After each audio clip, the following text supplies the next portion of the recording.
El 28 de febrero de 2026, muchos de nosotros nos despertamos con una noticia que no llegó como una gran sorpresa para quienes siguen la política global. Israel y Estados Unidos habían atacado Irán. La capital de una nación de 90 millones de personas estaba en llamas. Una nueva guerra, con el potencial de rediseñar el Oriente Medio, ya estaba en marcha. En estos días somos bombardeados desde todos lados por un caos de titulares, clips cortos y reacciones apresuradas. Pero las guerras no surgen de la nada, crecen desde capas antiguas de historia, orgullo, traumas y cálculos políticos. Irán no es simplemente un estado ubicado en el mapa entre el petróleo y los misiles. Es una civilización enorme, de continuidad rarísima, con una identidad forjada en imperios, invasiones, revoluciones y supervivencias repetidas. Es una de las civilizaciones más antiguas y complejas que la humanidad haya producido jamás. Un mundo con una historia de 2500 años de grandeza, conquista, resiliencia y turbulencia. Un mundo que sobrevivió a Alejandro Magno, a los mongoles, a las cruzadas islámicas y a cada oleada de destrucción que la historia pudo arrojar sobre él. En este documental buscaremos comprender quiénes fueron los iraníes, desde el primer gran rey persa hasta el último ayatolá, y quiénes son hoy. La historia completa, sin censura. Para la parte histórica, hemos basado el material principalmente en la obra del autor británico Michael Axworthy, A History of Iran. Los eventos actuales han sido reconstruidos a partir de las noticias y artículos disponibles en línea. Gracias por seguirnos. Manos a la obra. Capítulo 1. La identidad de Irán. Irán se encuentra en una de las grandes encrucijadas del mundo y ha estado allí desde los albores de la civilización. Basta con mirar cualquier mapa, antiguo o moderno, para comprender de inmediato por qué esta posición ha importado tan profundamente. La meseta iraní se extiende entre el mar Caspio al norte y el Golfo Pérsico al sur, entre las montañas de Anatolia al oeste y los desiertos de Asia Central al este, entre las viejas civilizaciones de Mesopotamia y las riquezas de la India, entre las estepas rusas y la península arábiga. Cualquier gran potencia que haya querido controlar las rutas comerciales entre el este y el oeste, entre el mundo mediterráneo y Asia, entre Europa y la India, ha tenido que relacionarse con Irán. Sencillamente, no existía rodeo posible. El país en sí no es en absoluto lo que la mayoría de la gente imagina al escuchar ese nombre. El cliché sobre Irán es el desierto sin fin, dunas ardientes bajo un sol implacable, solo árido yermo hasta el horizonte. Esta imagen es parcialmente verdadera. Irán tiene, en efecto, desiertos, y algunos de los más inhóspitos del planeta. La meseta central alberga el Dasht-e-Kabir y el Dasht-e-Lut, inmensas extensiones de sal y arena donde las temperaturas estivales alcanzan regularmente los 50 grados Celsius y donde nada crece durante cientos de kilómetros. Las antiguas caravanas que cruzaban estos parajes podían caminar días enteros sin encontrar agua. Los viajeros que se extraviaban morían con frecuencia de sed. Pero Irán está rodeado de formidables cordilleras que crean una diversidad geográfica extraordinaria. Los montes Zagros se extienden de norte a sur a lo largo de la frontera occidental con Irak, una sucesión de altas crestas paralelas que detienen la humedad traída por los sistemas meteorológicos mediterráneos y crean fértiles valles entre sus pliegues. Los montes Alborz se elevan como una muralla al norte de Teherán y su punto más alto, el pico volcánico Damavand, supera los 5.600 metros, cubierto permanentemente de nieve y dominando el horizonte de la capital. Estos macizos del norte capturan lluvia y humedad del mar Caspio y generan exuberantes bosques en sus laderas septentrionales, bosques que parecen pertenecer a otro mundo, completamente distinto al estereotipo desértico que domina la imagen de Irán en la mente de muchos. Al noroeste, cerca de las fronteras modernas con Azerbaiyán y Armenia, el paisaje recuerda las alturas del este de Turquía. Áspero, frío, montañoso, verde en primavera. Al suroeste, alrededor de la cabecera del Golfo Pérsico, en la provincia de Juzestán, el clima es subtropical y húmedo, con palmeras y zonas pantanosas, sofocantemente caluroso en verano. El sur tiene palmeras datileras y costas húmedas donde la influencia árabe se ha sentido fuertemente a lo largo de la historia. Solo en el verdadero centro de la meseta, en el corazón del país, encontramos ese desierto interminable del cliché que muchos extranjeros confunden con la totalidad de Irán. Esta diversidad geográfica moldeó la civilización persa de maneras que se perciben hasta hoy.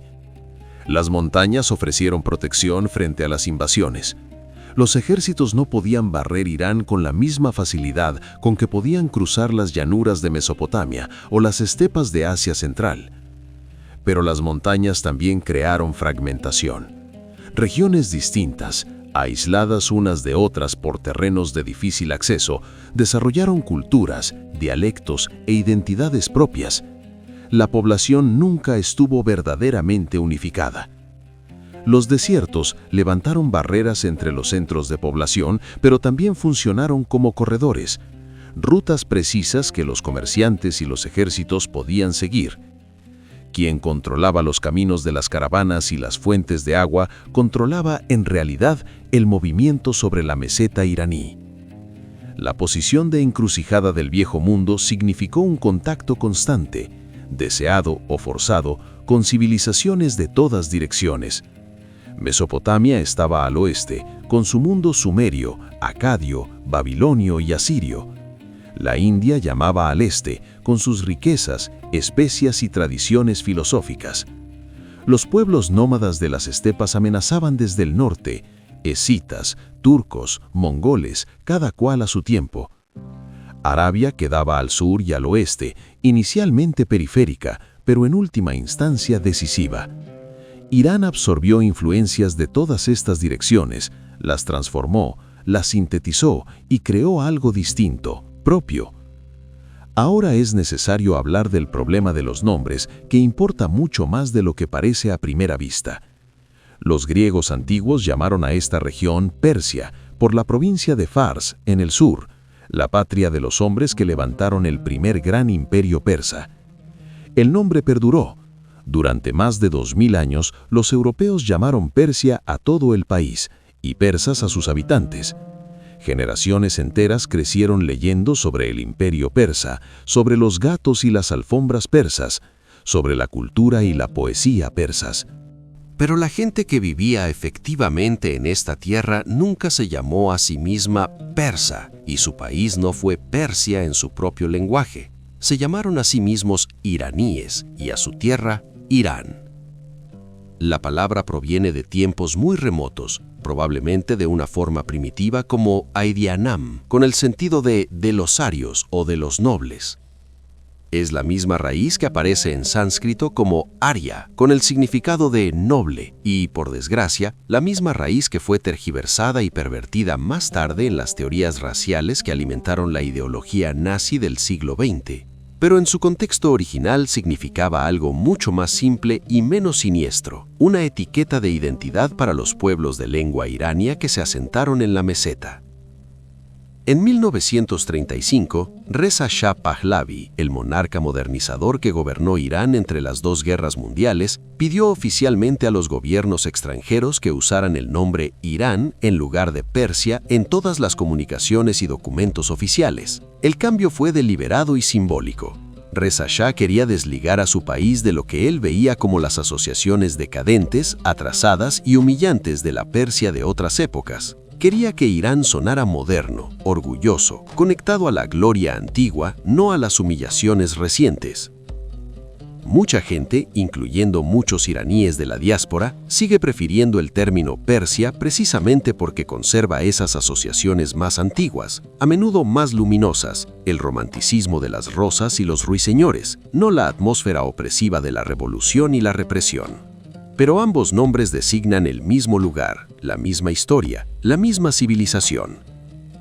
En este documental aparecerán los dos, con preferencia por Persia cuando hablemos de la antigüedad y la Edad Media, y por Irán en la época moderna posterior a 1935.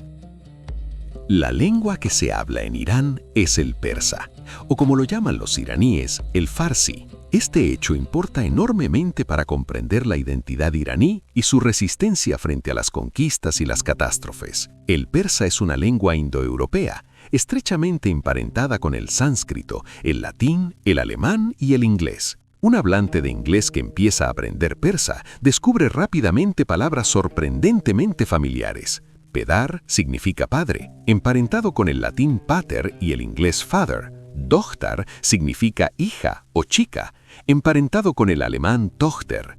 Mother significa madre. Nam significa nombre. Incluso el verbo ser funciona de modo similar en la familia indoeuropea. Yo soy, en persa, es man hastam, eco de I am en inglés, je suis en francés, ich bin en alemán, todos descendientes de raíces comunes muy antiguas. Esto hace de Irán un país único, casi anómalo en el Oriente Medio. Rodeados de pueblos de habla árabe, de turcos que hablan una lengua túrquica, de otros grupos lingüísticos diversos, los iraníes hablan una lengua más próxima al hindi o al francés que al árabe. Adoptaron el alfabeto árabe tras la conquista islámica del siglo VII. El persa tomó prestadas miles y miles de palabras árabes, especialmente para conceptos religiosos, jurídicos y filosóficos, pero la estructura básica de la lengua se mantuvo iraní, indoeuropea, fundamentalmente diferente de las lenguas semíticas del entorno. Esto ayudó a los persas a preservar una identidad distinta, incluso cuando potencias extranjeras, árabes, turcos, mongoles, los controlaban políticamente.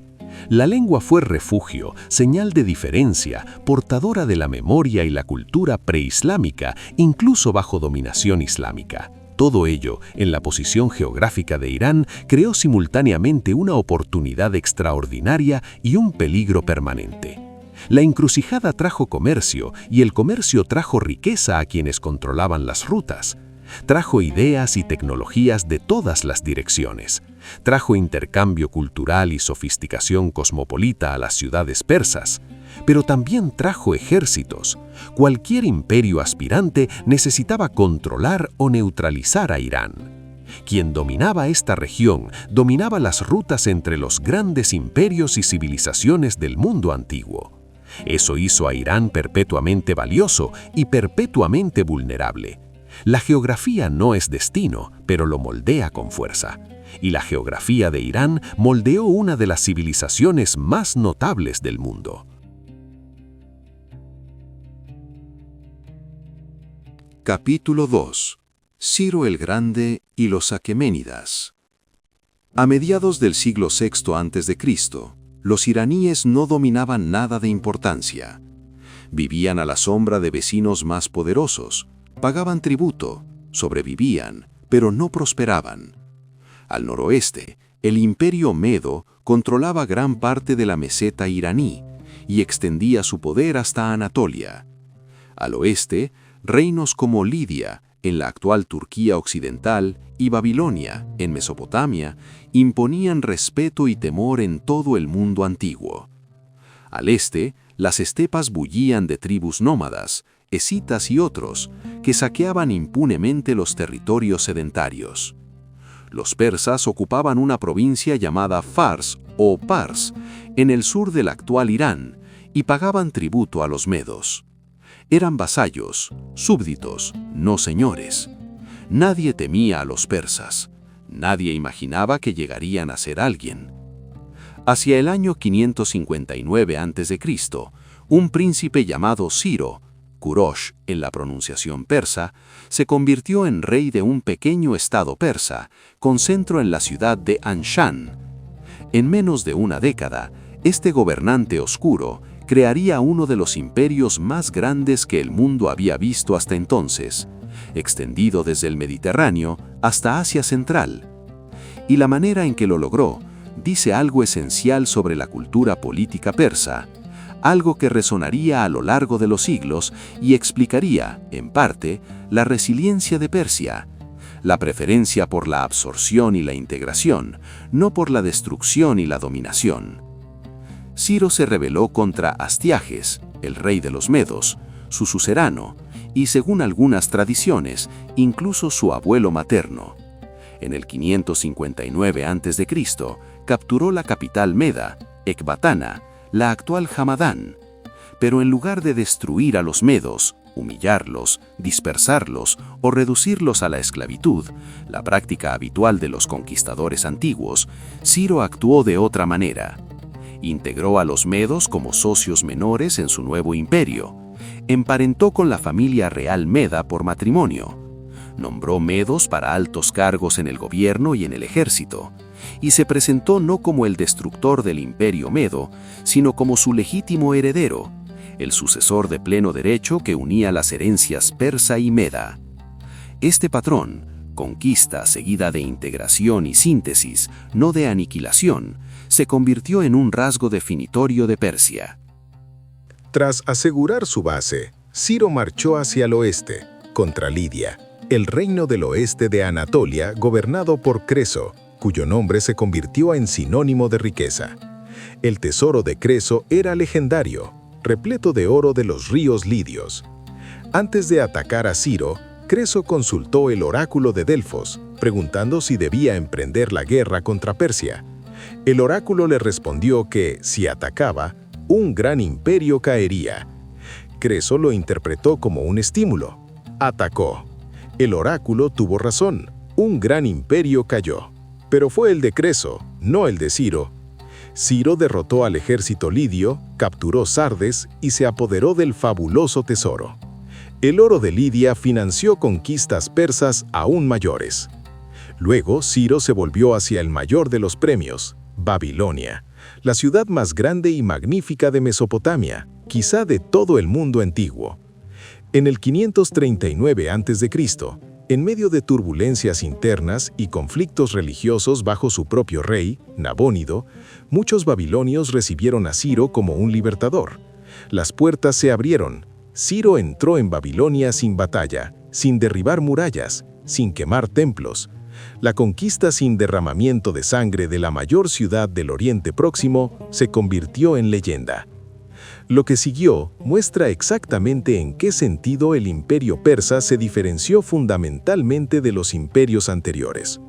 Cuando los reyes asirios conquistaban ciudades, dejaban inscripciones llenas de alabanzas, describiendo con detalle grotescamente preciso cómo masacraban a los habitantes, cómo incendiaban los templos, cómo empalaban a los líderes rebeldes alrededor de las murallas y cómo deportaban poblaciones enteras para prevenir futuras revueltas. Esa era la norma en el Oriente Próximo antiguo: gobernar mediante el terror, proclamar la superioridad del propio Dios, aplastar cualquier resistencia, dar ejemplos tan aterradores que otras ciudades se rindieran por miedo. Ciro eligió un camino radicalmente diferente. Un artefacto descubierto en Babilonia, conocido como el Cilindro de Ciro, hoy en el Museo Británico, registra su política, en sus propias palabras, o más exactamente, en las palabras de sus escribas. En lugar de jactarse de destrucciones, el texto habla de restauración. Ciro se presenta como el elegido del dios babilonio Marduk para restablecer el culto correcto y un gobierno justo. Afirma haber devuelto las estatuas de culto que el rey anterior había sacado injustamente de los templos provinciales y las había enviado de regreso a sus lugares. Ordenó reparaciones en los templos y monumentos de Babilonia, y lo más célebre, permitió a los judíos, deportados a Babilonia décadas antes por Nabucodonosor, regresar a casa, a Jerusalén, y reconstruir su templo, ofreciéndoles incluso fondos del tesoro real. No era altruismo puro ni tolerancia liberal en sentido moderno, era una genial estrategia de Estado calculada. Deja que la gente venere a sus dioses, permíteles conservar sus costumbres y sus leyes. Gobierna a través de las élites locales y de las estructuras tradicionales, no mediante la ocupación militar directa y gobernadores extranjeros. Es más barato, más estable y produce súbditos agradecidos. O al menos súbditos que toleran el dominio, en lugar de esclavos que esperan el primer momento para vengarse. Los sátrapas persas, gobernadores provinciales, administraban territorios inmensos con guarniciones persas relativamente pequeñas porque las poblaciones locales tenían razones para apoyar la dominación persa o al menos para aceptarla. Pero esta política tenía que ser aceptable también para la élite persa, incluida la influyente clase sacerdotal conocida como los magos.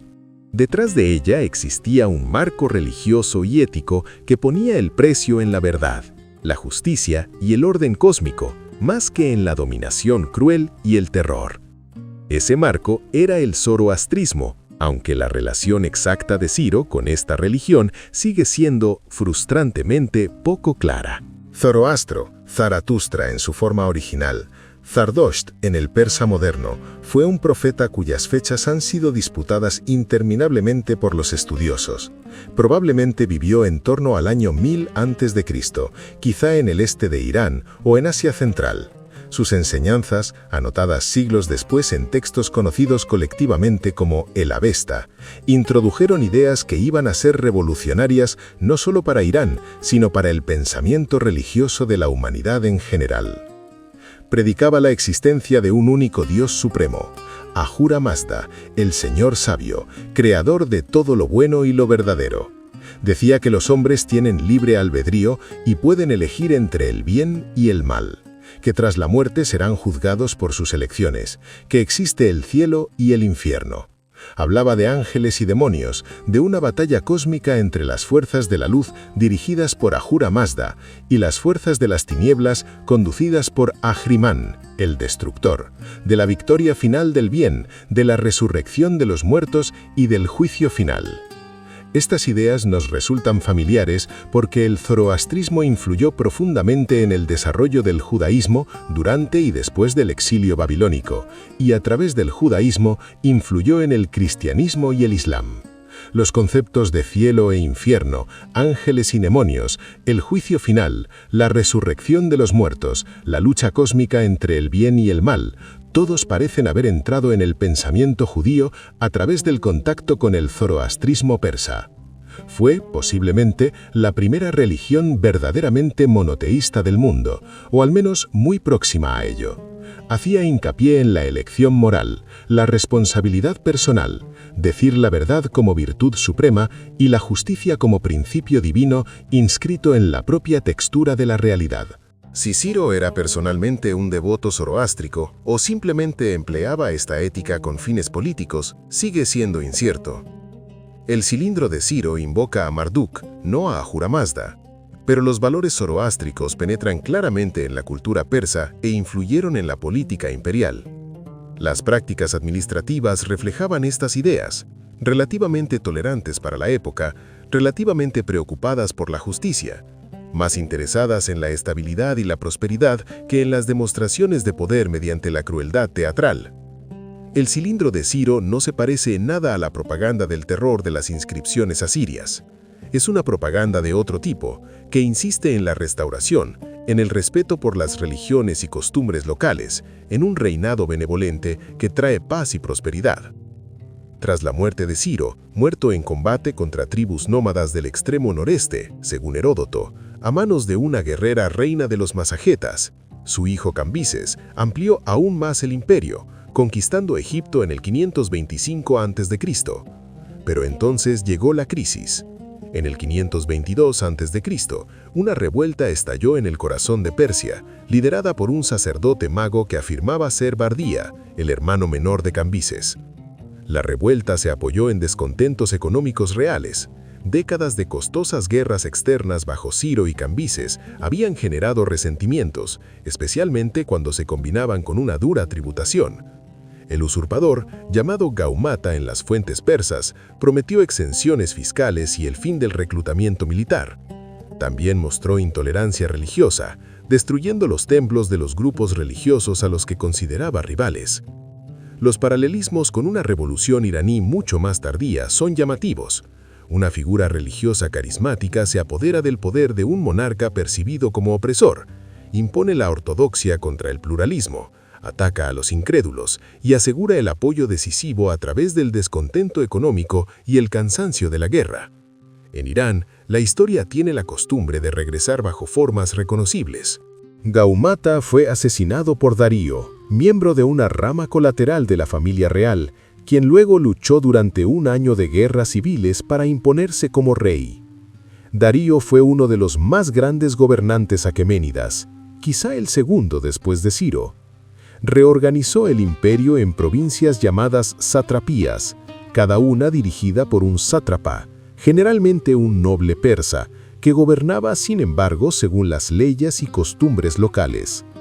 Construyó un elaborado sistema de caminos, el Camino Real, que permitía a los mensajeros reales, con caballos renovados en estaciones regulares, llevar mensajes desde Sardes, en la costa Egea, hasta Susa, en el suroeste de Irán, en pocos días y no en meses. Estandarizó la moneda en todo el imperio y, lo más espectacular, levantó el magnífico centro ceremonial de Persépolis.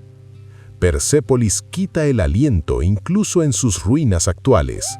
La enorme plataforma se eleva 15 metros sobre la llanura y hacia ella asciende una escalinata ceremonial tan ancha que 10 caballos pueden subir en paralelo. Monumentales puertas custodiadas por toros de piedra y figuras aladas conducen a inmensos salones de audiencia donde el Rey de Reyes recibía a los embajadores de todo el imperio. Los relieves esculpidos en escaleras y muros muestran una extraordinaria visión del poder y la diversidad.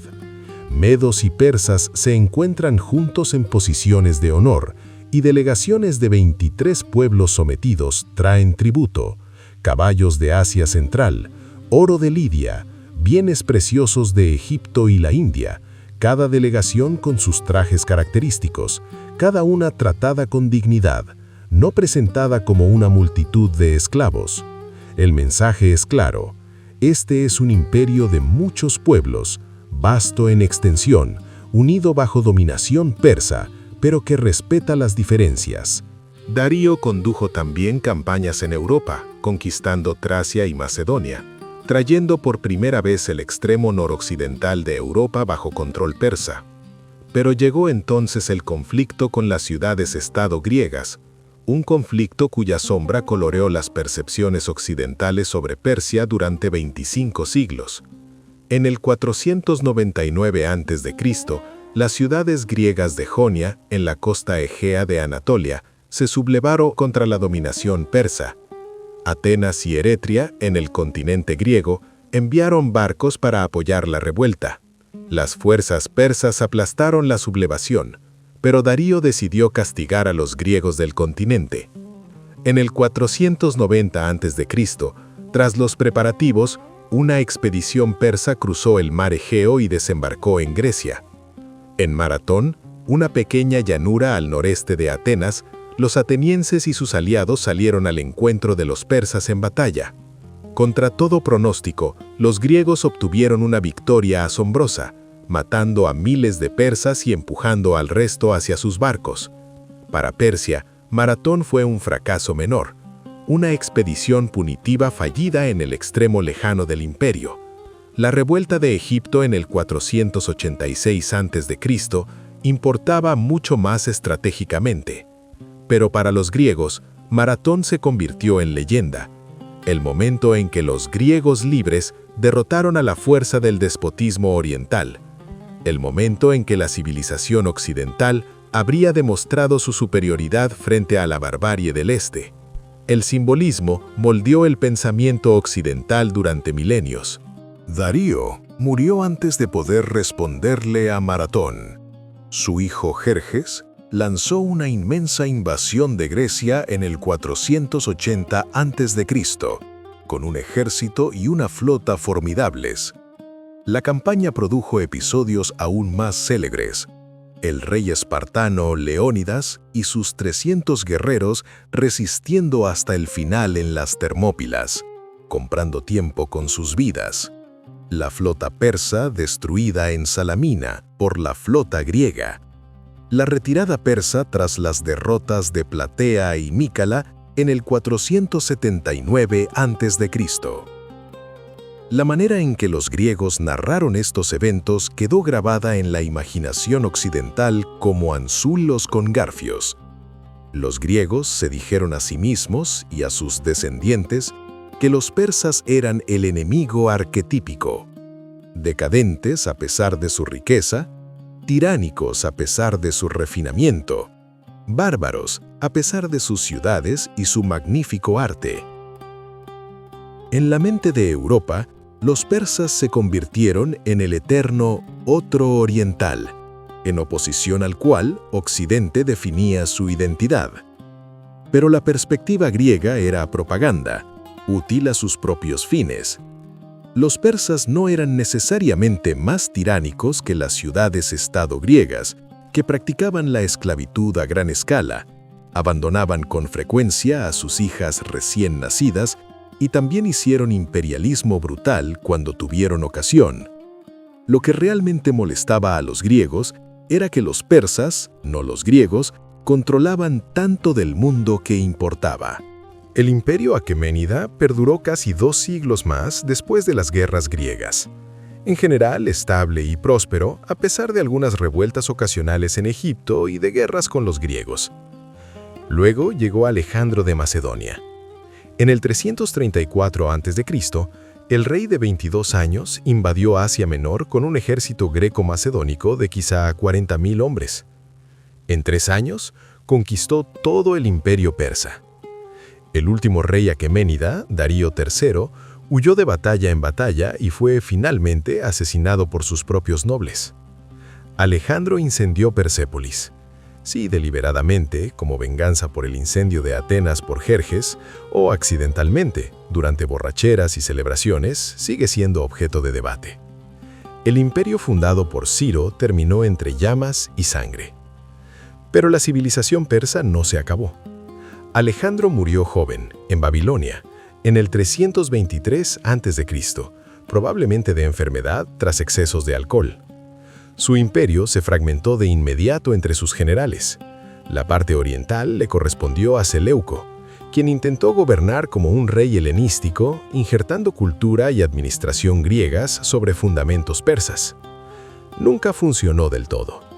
Los persas habían perdido el poder político, pero la influencia cultural seguía siendo abrumadora. Los griegos llegaron como vencedores, pero descubrieron que estaban siendo, a medias, absorbidos por lo que habían conquistado. Los gobernadores griegos adoptaron la ceremonia de la corte persa. Los soldados griegos se casaron con mujeres persas. Las ciudades griegas del este tomaron costumbres persas. El patrón se repetiría en la historia de Irán. Persia podía ser conquistada militarmente, pero los conquistadores acababan siempre transformados por la cultura persa. Capítulo 3. Los partos y los sasánidas. Tras la muerte de Alejandro y la fragmentación de su imperio, los seleucidas griegos intentaron desesperadamente mantener bajo control la parte oriental de las conquistas, pero su dominio fue debilitándose gradualmente. Su atención y su energía se vieron atraídas cada vez más hacia el oeste, hacia el Mediterráneo, hacia las interminables guerras con los ptolomaicos de Egipto y más tarde con Roma. En el este fueron perdiendo el control lenta pero inexorablemente frente a las fuerzas locales. Desde las estepas más allá del mar Caspio llegaron los partos, llamados parni en su propia lengua, nómadas iranios emparentados con los escitas, que descendieron sobre la meseta y se apoderaron de las provincias del noreste. Hacia el 247 a.C., su líder, Arsaces, había fundado su propia dinastía, los Arsácidas, inicialmente en la provincia de Partia, de donde les viene el nombre por el que han quedado en la historia. Al principio fueron solo otra satrapía desgajada del control seleucida, pero bajo gobernantes posteriores, especialmente bajo Mitrídates I, que reinó entre el 171 y el 138 a.C., crecieron agresivamente, conquistaron Mesopotamia, capturaron Babilonia en el 142 a.C. y se impusieron como gran potencia. Los partos fueron por encima de todo guerreros a caballo, caballería, arqueros a caballo, capaces de disparar con devastadora precisión en pleno galope. Perfeccionaron tácticas militares que resultaron letales incluso para los mejores ejércitos de infantería del mundo mediterráneo. En la batalla de Carrás, en el 53 a.C., en lo profundo de Mesopotamia, los jinetes arqueros partos rodearon y destruyeron un ejército romano mandado por Craso, uno de los hombres más ricos e influyentes de Roma. Los partos mataron a Craso, masacraron sus legiones y capturaron los estandartes con el águila romana, una humillación que Roma nunca olvidó y que nunca pudo vengar plenamente. Durante casi 5 siglos, desde mediados del siglo II a.C. hasta comienzos del siglo III después de Cristo, el Imperio Parto fue el gran rival de Roma en el este. Golpes y contragolpes en la frontera del Éufrates, sin que ninguna de las partes lograra una victoria decisiva. Sin embargo, los partos dejaron relativamente poco legado arquitectónico o cultural. Fueron más guerreros y comerciantes que constructores o grandes mecenas de la cultura. Controlaban las rutas de la Ruta de la Seda que unían China con el Mediterráneo y se enriquecían con los impuestos sobre el comercio, pero levantaron pocos monumentos que hayan sobrevivido. Sus sucesores serían diferentes. En el 224 después de Cristo, un noble persa llamado Ardashir, de la provincia de Fars, la misma región que había sido la patria de Ciro 7 siglos antes, se rebeló contra el último rey parto y lo derrotó en batalla. Ardashir fundó una nueva dinastía, los sasánidas, llamada así por su abuelo, Sasán. El imperio sasánida duraría más de 4 siglos, hasta el 651 después de Cristo, y representó el apogeo y la culminación de la civilización persa antigua, el último gran florecimiento antes de la conquista islámica. Los sasánidas se presentaron conscientemente como restauradores de la tradición aquemenida, tras lo que describían como siglos de degradación bajo la dominación extranjera seleucida y parta. Promovieron el zoroastrismo como religión de Estado, con un clero poderoso, jerarquizado e institucionalizado. Construyeron palacios y ciudades magníficas en todo el imperio. La capital estaba en Ctesifonte, cerca del actual Bagdad, donde levantaron el Tak Kasra, un salón monumental abovedado, cuyo arco de ladrillo, la bóveda de ladrillo sin refuerzo más amplia jamás construida, se alza todavía hoy como testimonio de la ingeniería sasánida. El arte sasánida, con sus imágenes características, cacerías reales, investiduras divinas de reyes, motivos decorativos sumamente elaborados, influyó no solo en el arte islámico posterior, sino también en el arte bizantino de Occidente e incluso en el arte chino de Oriente, a través de las conexiones de la Ruta de la Seda. Los sasánidas libraron siglos de guerras con Roma y tras la división del Imperio Romano con el Imperio Bizantino. No se trataba de incursiones fronterizas ni de conflictos ocasionales. Durante 4 siglos, estas dos superpotencias del mundo antiguo se miraron frente a frente sobre el Éufrates y en las montañas de Armenia y el Cáucaso, librando guerras de desgaste que ninguna podía ganar definitivamente. A veces, Persia triunfó de manera espectacular. El rey Sapor I, en el siglo III, capturó en batalla al emperador romano Valeriano, la única ocasión en la historia de Roma en que un emperador fue apresado vivo por un enemigo.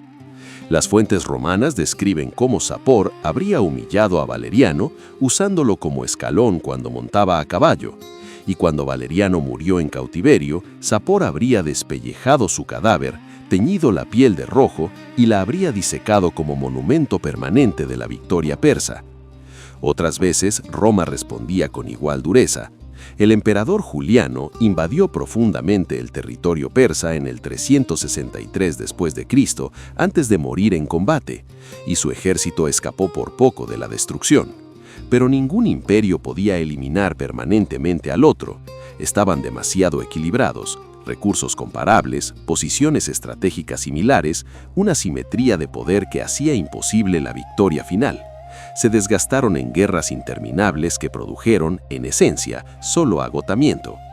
La rivalidad no fue solo militar, se volvió ideológica y religiosa.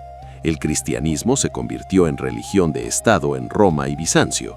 El zoroastrismo fue la religión de Estado de los sasánidas. Cada imperio se veía como el defensor de la verdadera fe frente a los herejes y los bárbaros. Cada uno afirmaba representar la civilización y el favor divino frente a las tinieblas y el caos. El rey sasánida se llamaba a sí mismo Rey de Reyes y Sombra de Dios sobre la tierra. El emperador bizantino reclamaba autoridad universal como vicario de Dios. El conflicto los agotó a ambos financiera y militarmente, pero ninguno podía renunciar sin reconocer la derrota y arriesgarse al colapso. A comienzos del siglo VIII, el rey sasánida Cosroes II lanzó la ofensiva persa más ambiciosa en siglos, quizás en un intento de victoria final. Sus ejércitos conquistaron Siria, Palestina y Egipto a los bizantinos.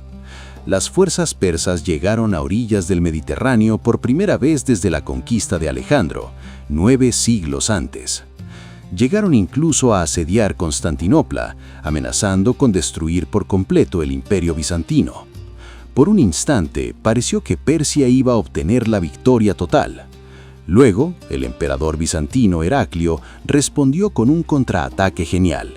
En lugar de defender Constantinopla, emprendió una osada invasión de la propia Persia, en lo profundo del corazón sasánida. Su campaña cortó a través del norte de Mesopotamia y penetró en la meseta iraní. En el 628 después de Cristo, derrotó a Cosroes cerca de las ruinas antiguas de la ciudad de Nínive. Cosroes fue derrocado y asesinado por sus propios nobles. La guerra terminó con ambos imperios completamente agotados, tesoros vacíos, ejércitos diezmados, poblaciones cansadas e inquietas. Ninguno se recuperó. Los sasánidas cayeron en un caos de guerras civiles y una rápida sucesión de gobernantes débiles. Los bizantinos habían ganado, por los pelos, y a un precio demasiado elevado. Ambos imperios quedaron vaciados por dentro, vulnerables, esperando algo que nadie había anticipado. Capítulo 4. El Islam y la transformación. A comienzos del siglo VII, mientras Bizancio y Persia se agotaban en una destrucción mutua, un comerciante árabe de la ciudad de la Meca comenzó a predicar una nueva fe. Su nombre era Mahoma, y su mensaje era el Islam, la sumisión a un único Dios, Alá. La religión que fundó iba a transformar no solo Arabia, no solo el Oriente Medio, sino, en última instancia, grandes partes de Asia y África, e incluso zonas de Europa. Y Persia iba a ser transformada desde sus cimientos. Mahoma murió en el 632 después de Cristo, probablemente creyendo que su misión estaba destinada solo a los árabes, sin imaginar que sus seguidores conquistarían imperios. Pero en menos de una década, los ejércitos árabes salieron de la península arábiga con una velocidad y un éxito que asombraron al mundo, conquistando mediante una mezcla de fervor religioso, habilidad táctica y un timing tan perfecto que a los contemporáneos, de ambos bandos, les pareció casi milagroso. Golpearon al imperio bizantino y al imperio sasánida exactamente en el momento en que ambos estaban por los suelos, tras décadas de guerras que los habían dejado en bancarrota y agotados. Los bizantinos perdieron Siria, Palestina y Egipto, quizá 2/3 del imperio, pero lograron conservar Anatolia y sobrevivieron como estado reducido, aunque viable. Los sasánidas tuvieron una capacidad de resistencia mucho menor. En una serie de batallas entre el 637 y el 651 después de Cristo, los ejércitos árabes desmoronaron la defensa persa. El último rey sasánida, Yazdegerd III, huyó de provincia en provincia, buscando un apoyo que nunca llegó. Finalmente fue asesinado en el 651, escondido en un molino cerca de Merv, muerto por un gobernador local o quizás simplemente por un ladrón que codiciaba su cinturón adornado con piedras preciosas.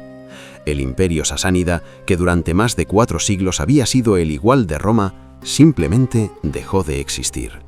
Para el zoroastrismo fue una catástrofe apocalíptica. El Islam era monoteísta de manera agresiva y militante. sin compromiso con otras creencias, aunque ofrecía una tolerancia limitada a los cristianos y a los judíos como gentes del libro. El clero zoroástrico, estrechamente ligado al estado sasánida vencido, perdió de la noche a la mañana su poder, su patronazgo y su prestigio. Muchos zoroástricos se convirtieron de inmediato al Islam. Muchos otros lo hicieron en las generaciones siguientes, a medida que las desventajas de seguir siendo zoroástrico, impuestos más altos, restricciones legales, marginación social, se acumulaban. Una parte huyó a la India, donde sus descendientes, los parsis, practican aún hoy la antigua fe. En pocas generaciones, Persia pasó de ser abrumadoramente zoroástrica a ser predominantemente musulmana. La religión que había moldeado la cultura persa durante más de un milenio se convirtió en una fe minoritaria en su propia patria. Sin embargo, la identidad persa sobrevivió. Los árabes conquistaron Persia política y religiosamente, pero en un sentido profundo, Persia los conquistó culturalmente. El proceso fue sutil pero poderoso e, mirando atrás, inconfundible. Al principio, naturalmente, los conquistadores árabes gobernaron mediante gobernadores militares, impusieron el árabe como lengua administrativa y trataron a los persas como súbditos de rango inferior, incluso después de convertirse al Islam. Los persas pagaban más impuestos que los árabes, sufrían discriminación en la ley, en los nombramientos en la administración, en casi todos los aspectos de la vida pública. Los árabes se consideraban el pueblo elegido que había recibido la revelación y conquistado el mundo, mientras que los persas eran de los vencidos, destinados a obedecer. Pero Persia era una civilización antigua, con una sofisticación administrativa que los árabes no poseían. Los árabes eran guerreros extraordinarios, con una misión divina, pero no sabían nada sobre el gobierno de un enorme imperio agrario, sobre sistemas de recaudación de impuestos, sobre la administración de los regadíos, sobre organización burocrática, sobre protocolo diplomático. Necesitaban administradores persas para gobernar eficazmente lo que habían conquistado. Necesitaban el saber persa de Estado y administración. Necesitaban la competencia persa en finanzas y contabilidad. Gradual e inevitablemente, los persas volvieron a ocupar posiciones reales de poder e influencia, esta vez como persas musulmanes. Se convirtieron al Islam, aprendieron el árabe para fines religiosos y administrativos, pero trajeron consigo los métodos y la cultura persas. La transformación se aceleró dramáticamente cuando la dinastía abasí llegó al poder en el 750 después de Cristo. La revolución abasí se apoyó de manera decisiva en los musulmanes persas, especialmente en Jorasán, en el noreste de Irán, donde los conquistadores árabes se habían mezclado mediante matrimonios con los persas y habían adoptado costumbres persas. El líder de la revolución fue un converso persa llamado Abu Muslim, que se convirtió en figura legendaria de la memoria persa. El revolucionario justo, traicionado por quienes elevó al poder, pues el nuevo califa abasí, una vez que ya no lo necesitó, ordenó su asesinato en el 755. Los abasíes trasladaron la capital de Damasco, en Siria, a Bagdad, en Irak, en el corazón mismo de la antigua Mesopotamia, antiguo territorio sasánida, cerca de las ruinas de Ctesifonte. Todo en la nueva capital llevaba la impronta de Persia. La corte abasí adoptó casi íntegramente las prácticas administrativas sasánidas. Adoptó la ceremonia de corte sasánida. El califa permanecía detrás de una cortina, como un shah sasánida. Adoptó estilos arquitectónicos persas, moda persa, cultura de corte. La influencia persa penetró en cada nivel del gobierno y la sociedad. Más importante aún, la cultura persa experimentó un renacimiento extraordinario. La lengua persa no solo sobrevivió, sino que floreció, absorbiendo el alfabeto árabe y miles de palabras árabes, pero manteniéndose fundamentalmente persa en su estructura y su espíritu. La poesía persa alcanzó quizá la mayor tradición poética del mundo islámico. Los eruditos persas tradujeron la filosofía griega al árabe, salvando el conocimiento clásico que Europa había perdido y que no redescubriría hasta siglos después, a través de traducciones del árabe en la España islámica. De aquí comienza uno de los capítulos más notables de la historia iraní, la edad de oro de la poesía y el misticismo persas, una explosión de genio creativo que, paradójicamente, se produjo bajo dominación política extranjera. Los turcos y los mongoles detentaban con frecuencia el poder, pero los poetas que escribían en persa se convirtieron en gigantes culturales no solo de Irán, sino de todo el mundo islámico, desde la Turquía otomana hasta la India mogol. Primero llegó Ferdowsi, la figura colosal de la literatura persa temprana. A finales del siglo X compuso el Shahnameh, el libro de los reyes, un poema épico de aproximadamente 50.000 dísticos que narra la historia legendaria de Persia desde la creación del mundo hasta la conquista árabe. Ferdowsi escribió en un persa notablemente puro, empleando deliberadamente muy pocos préstamos árabes, haciendo el texto accesible a los persas de todas las clases sociales y al mismo tiempo lanzando una declaración cultural y política. Su objetivo explícito fue conservar la identidad, la memoria y la cultura persas frente a la dominación cultural árabe. El Shahnameh se convirtió, y sigue siendo, la epopeya nacional de Persia, leída, recitada, memorizada durante 1000 años. Sus historias, sobre el héroe Rostam, sobre el amor trágico entre Bishan y Manilleh, sobre reyes sabios y usurpadores malvados, se convirtieron en patrimonio común de todos los persas, del mismo modo que la leyenda artúrica modeló la identidad inglesa, o las epopeyas homéricas modelaron la griega. Luego vinieron los sufíes, místicos islámicos que buscaban la experiencia directa y personal de Dios a través del amor, la poesía, la meditación, a veces mediante prácticas extáticas como la danza o el canto repetitivo prolongado. El sufismo se desarrolló en todo el mundo islámico, pero en Irán adquirió un carácter intensamente persa, expresado a través de una poesía de asombrosa belleza y profundidad. Rumi, el poeta del siglo XIII que escribió en persa viviendo en Anatolia, se convirtió quizá en el más célebre.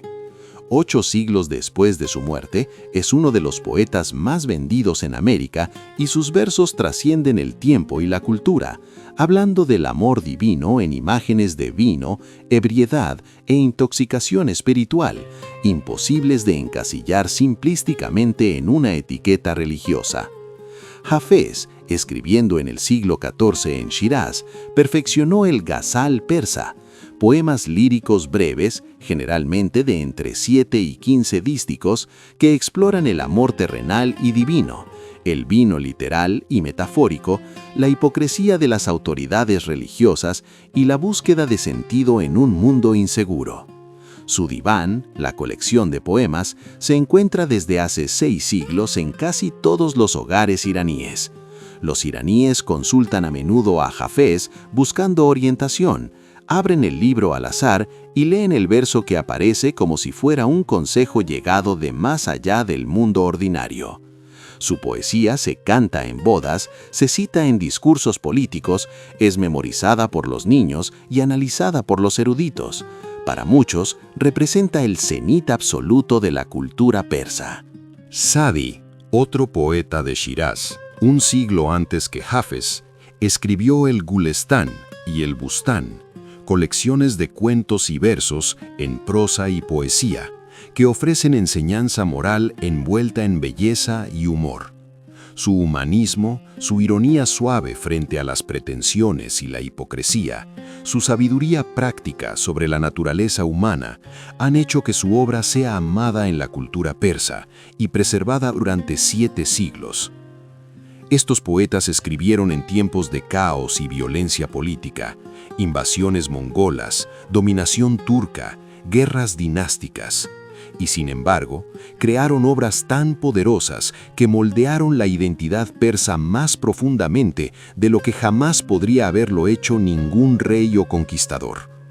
Cuando los iraníes dicen que son persas, se refieren ante todo a esta tradición cultural, la lengua, la poesía, la sensibilidad estética, más que a una entidad política o a una frontera.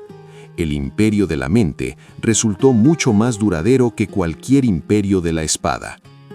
Pero la política de la época fue con frecuencia terrible.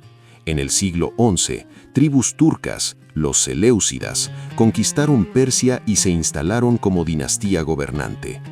Eran guerreros nómadas de Asia Central que en un principio no sabían nada de la cultura persa, pero la adoptaron con entusiasmo, convirtiéndose en grandes mecenas de la literatura, la arquitectura y el saber persas. El patrón se repetiría.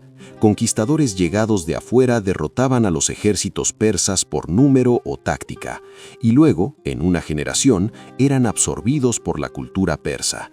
Hablaban persa, apoyaban a poetas persas, construían en estilos arquitectónicos persas.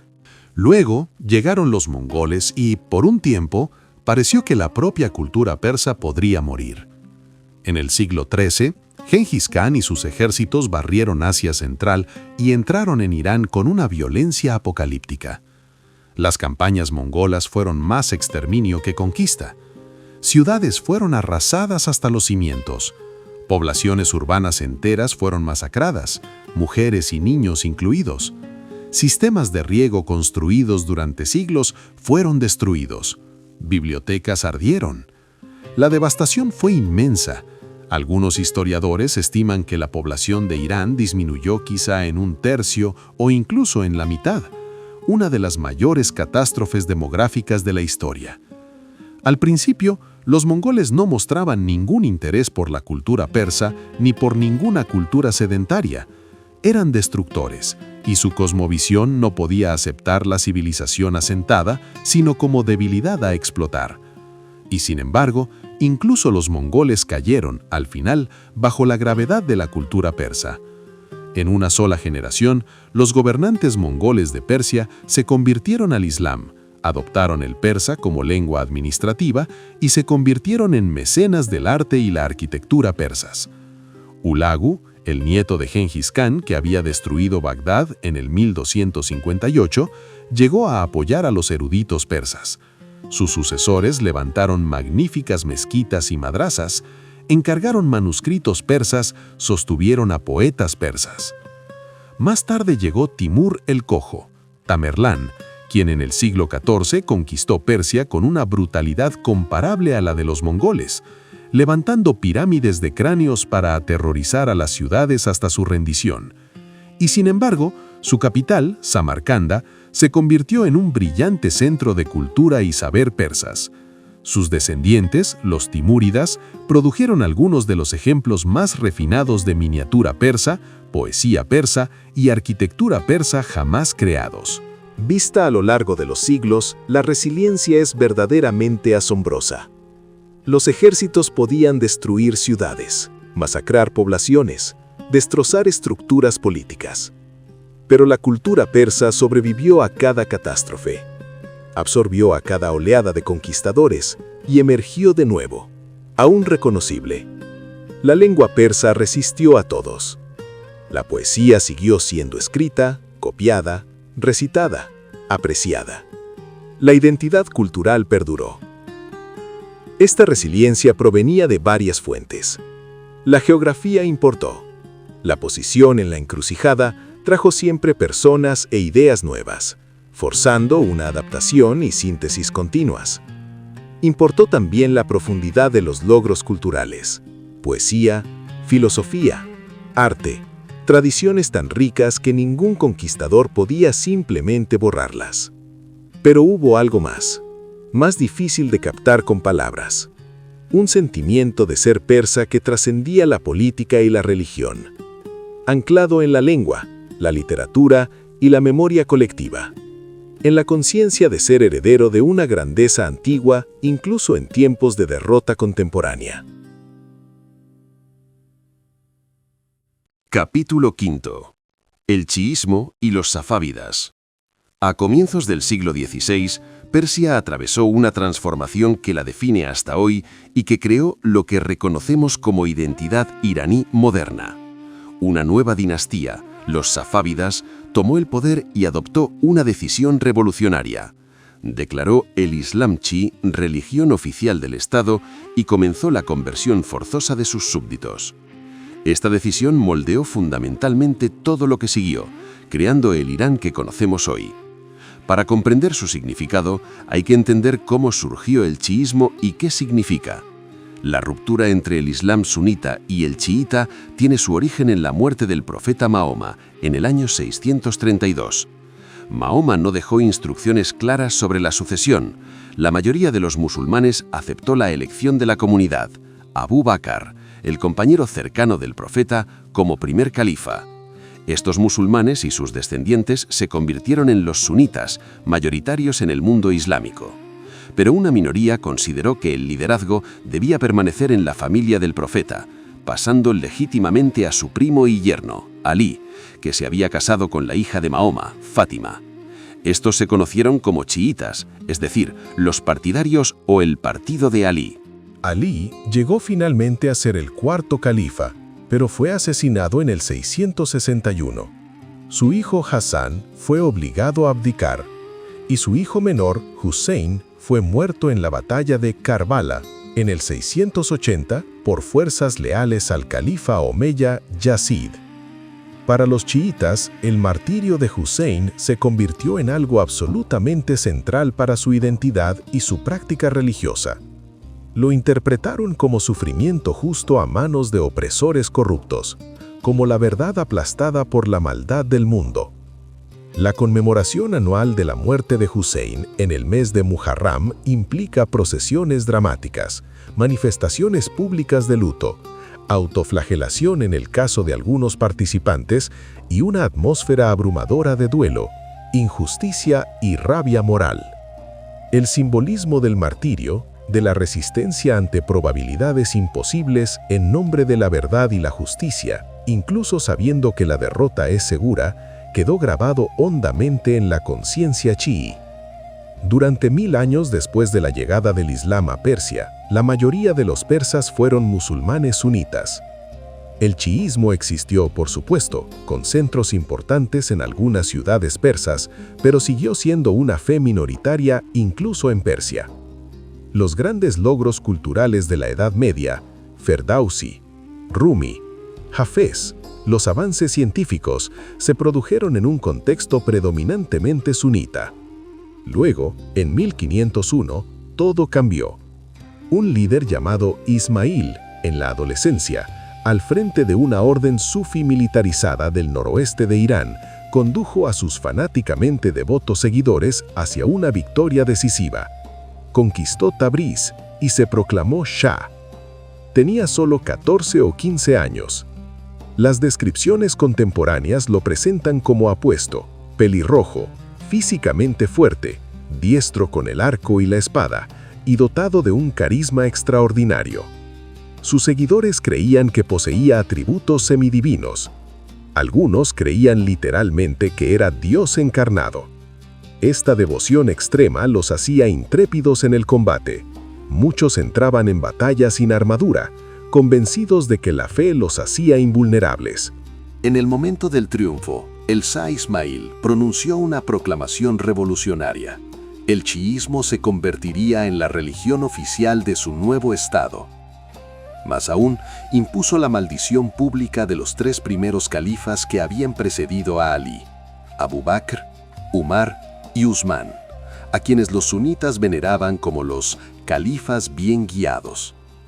Para los musulmanes sunitas fue una ofensa enorme e intencionada. La ruptura entre la Persia safávida y sus vecinos se ahondó, especialmente frente al Imperio Otomano, fervientemente sunita al oeste. Ismail impuso la conversión con brutalidad. Los clérigos sunitas que se resistieron fueron asesinados o exiliados. Clérigos chiitas fueron traídos del Líbano, Bahrein y el sur de Irak para dirigir mezquitas y madrasas, para enseñar y predicar el chiísmo a una población que, en su mayor parte, ni siquiera lo comprendía. En pocas generaciones, mediante la presión del Estado y el adoctrinamiento educativo, Persia pasó de un 10-15% de chiitas a una mayoría abrumadora. La transformación fue deliberada, dirigida por el Estado, violenta cuando fue necesario y, sobre todo, permanente. ¿Por qué lo hizo Ismail? Operaron varios motivos. Políticamente, convertir a Persia en un estado chií la diferenciaba netamente del Imperio Otomano, con el que los safávidas guerrearon casi sin cesar durante 2 siglos. Una identidad religiosa chií común ayudaba a unificar las provincias y los grupos étnicos diversos: persas, azeríes, kurdos, árabes, turcomanos, ofreciéndoles un vínculo más fuerte que la etnia o la lengua. Religiosamente, la familia safávida creía sinceramente en su misión divina de difundir el verdadero Islam, que identificaba con el chiísmo. Prácticamente, el cambio creó una institución religiosa leal, dependiente del apoyo de la dinastía, y por tanto predispuesta a legitimar el reinado del Shah. El período safávida produjo la identidad persa moderna que perdura hasta hoy. Persofonante, chií, centrada en la meseta iraní. Esta identidad ha resistido durante más de 5 siglos. Cuando los iraníes de hoy piensan en el carácter esencial de su país, piensan en esta combinación creada bajo los safávidas, la cultura persa más la identidad religiosa chií. Es lo que hace a Irán diferente de sus vecinos y le da un perfil distinto en el mundo islámico. El mayor gobernante safávida fue el Shah Abbas I, que reinó entre 1588 y 1629 y recibió el sobrenombre de El Grande. Sus logros abarcaron desde el éxito militar hasta las reformas institucionales y el patronazgo arquitectónico a una escala espectacular. Fue un talentoso administrador y líder militar, un refinado protector de las artes y el saber, pero también un autócrata implacable, que cegó a sus propios hijos para prevenir disputas por el poder. Su reinado fue el apogeo creativo de la dinastía. La mayoría de las innovaciones políticas y militares de Abbas se concentraron en el ejército. Marginó deliberadamente a los turbulentos guerreros turcos Kizilbash que habían llevado a los safávidas al poder y creó en su lugar un nuevo ejército permanente, concentrado en la nueva capital, Isfahán, a la que trasladó desde Kazvin. El ejército se organizó en torno a las armas de pólvora, cañones modernos y un disciplinado cuerpo de mosqueteros, modelado según los jenízaros otomanos. Abbas reclutó sus tropas de fuentes diversas: persas de ciudades y aldeas, cristianos caucásicos traídos a Persia como esclavos militares o gulam, armenios, georgianos y otros, cuya lealtad hacia el Shah era más segura que la de los guerreros tribales, ligados a sus propios jefes. Abbas reformó el régimen agrario y fiscal, tomando tierras a los líderes tribales y administrándolas bien directamente a través de la burocracia central, bien asignándolas a funciones del Estado, no a personas, de modo que los titulares dependieran del centro. Reforzó el control del Estado sobre el comercio, especialmente el lucrativo comercio de la seda de la provincia de Gilán, en la costa del Caspio. Utilizó a la Compañía Inglesa de las Indias Orientales, que obtuvo derechos comerciales en Persia en 1616, para expulsar a los portugueses de Hormuz y restablecer el control persa sobre el Golfo Pérsico, aumentando significativamente los ingresos por aranceles aduaneros. Con el ejército reformado y los recursos aumentados, Abbas obtuvo espectaculares éxitos militares. Derrotó a los uzbecos en el este, restableciendo la frontera en el río Oxo. Derrotó a los otomanos en el oeste, reconquistando Bagdad, Tabriz y otros territorios perdidos anteriormente. Para consolidar su frontera noreste, desplazó hasta allí grandes grupos de kurdos y turcomanos como guardias de frontera, reforzando así la línea defensiva y al mismo tiempo debilitando a estos grupos potencialmente turbulentos mediante la fragmentación. Pero el legado más duradero de Abbas fue Isfahán. Lo hizo capital y lo transformó en una de las ciudades más bellas del mundo, una vidriera del arte y la arquitectura persas que asombra a los visitantes aún hoy. La pieza central de la ciudad, la plaza Nakhche Jahan, imagen del mundo, sigue siendo uno de los espacios urbanos más impresionantes jamás creados. La inmensa explanada rectangular, de aproximadamente 560 metros de longitud y 160 de anchura, está rodeada en sus 4 lados por arcadas de 2 pisos. Al sur se alza la Mezquita del Shah, llamada también Mezquita del Imán, con su perfecta cerámica en tonos azules y turquesa y su magnífica cúpula. Al este se encuentra la Mezquita Sheikh Lotfola, más pequeña, construida para uso privado de la familia real, con un interior decorado con azulejos que parecen iluminarse desde adentro. Al oeste se halla el Palacio Ali Kapur, desde cuyo balcón el Shah podía contemplar los partidos de polo en la plaza. El lado norte estaba flanqueado por tiendas y edificios del bazar. El Isfahán de Abbas se hizo legendario en el mundo islámico e incluso en Europa. La expresión Isfahán es la mitad del mundo entró en la lengua persa, expresando tanto la grandeza de la ciudad como el orgullo persa por este logro. La miniatura persa alcanzó su apogeo artístico. La arquitectura fusionó estructura y ornamento en obras unitarias de abrumadora belleza. La industria de la seda prosperó. El comercio trajo riqueza. Comerciantes y embajadores europeos llegaron y regresaron a casa con relatos de esplendor oriental que alimentaron las fantasías europeas sobre Persia durante siglos. Abbas mostró también una tolerancia pragmática hacia los cristianos y los judíos, llegando a permitir a los comerciantes europeos construir iglesias en Isfahán. Los cristianos armenios fueron trasladados en gran número a un suburbio llamado Nueva Julfa, donde el obispo y la comunidad existen todavía hoy. La tolerancia era en parte un cálculo político. Los comerciantes cristianos eran útiles para el comercio y la industria, pero también reflejaba la tradición persa de gobernar poblaciones diversas sin imponer una uniformidad total. Sin embargo, la dinastía safávida no pudo mantener este apogeo. Tras la muerte de Abbas en 1629, los shahes posteriores se mostraron más débiles, más interesados en los placeres del harén que en el gobierno. El ejército se degradó, la eficiencia administrativa cayó. Finalmente, en 1722, tribus afganas, traídas en su momento como guardas de frontera, se sublevaron. Asediaron Isfahán durante meses, hambriendo a la población hasta que la gente llegó a comer corteza de árbol y las crónicas hablan incluso de canibalismo. El último shah safávida se rindió en octubre de 1722, saliendo de la ciudad a caballo sobre un caballo prestado para entregar el poder al líder afgano. La dinastía que había gobernado durante más de 2 siglos se derrumbó prácticamente en una sola década. Capítulo 6. Nader Shah y lo que vino después. La conquista afgana de Isfahán sumió a Persia en el caos y la fragmentación. Pero de las ruinas emergió una de las figuras militares más notables de la historia, Nader Shah, llamado a veces el Napoleón de Persia o el segundo Alejandro.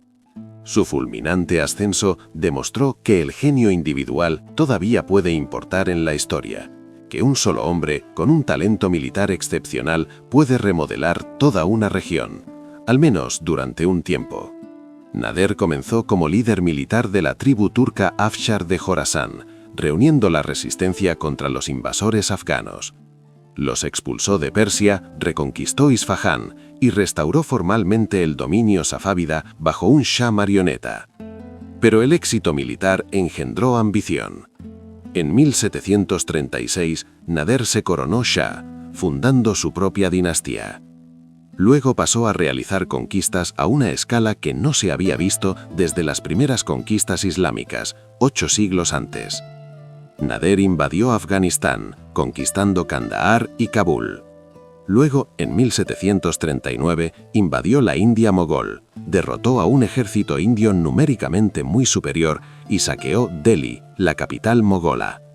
El botín fue asombroso.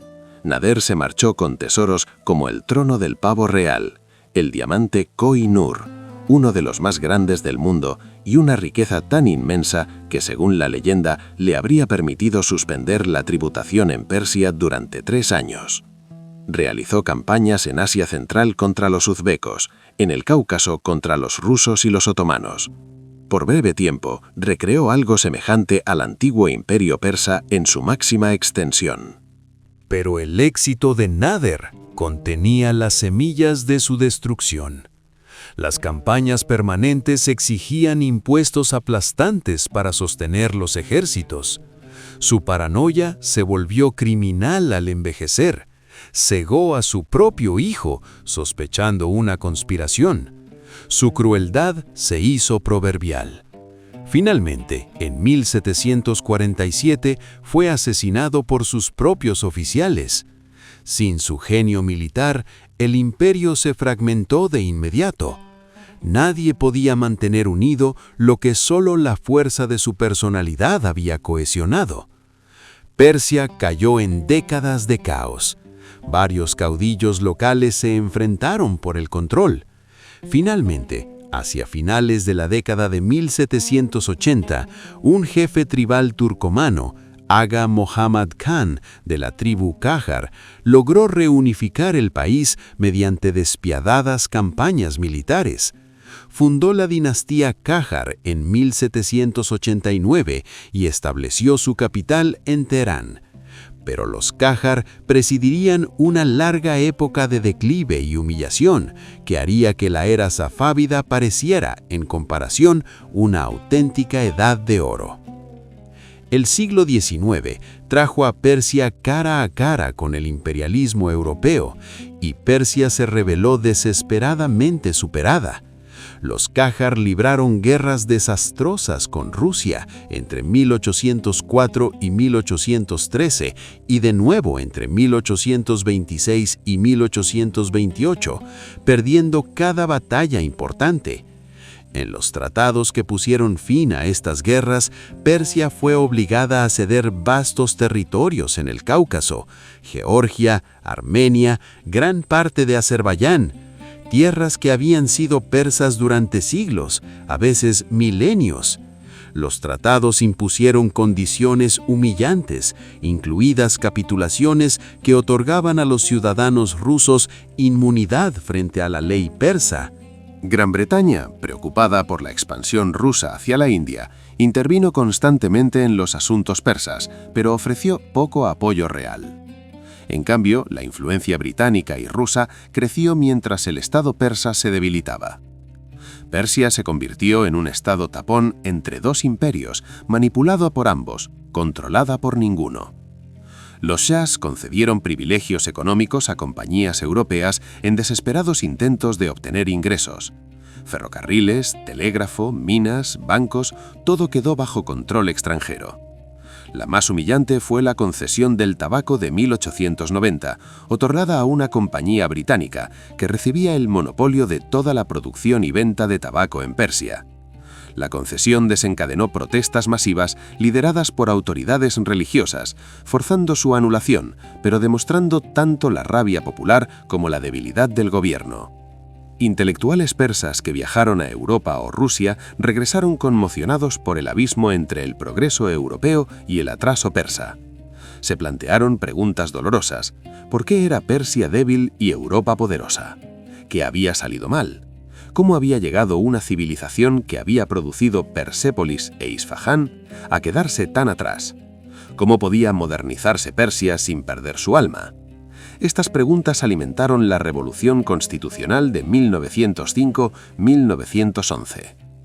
La Revolución Constitucional fue la primera revolución democrática del Oriente Medio, precediendo por años a la Revolución Turca. Comerciantes furiosos por el control económico extranjero, clérigos preocupados por la intervención europea, intelectuales inspirados por el liberalismo europeo y gente corriente harta de la corrupción y el gobierno arbitrario se unieron exigiendo un cambio fundamental.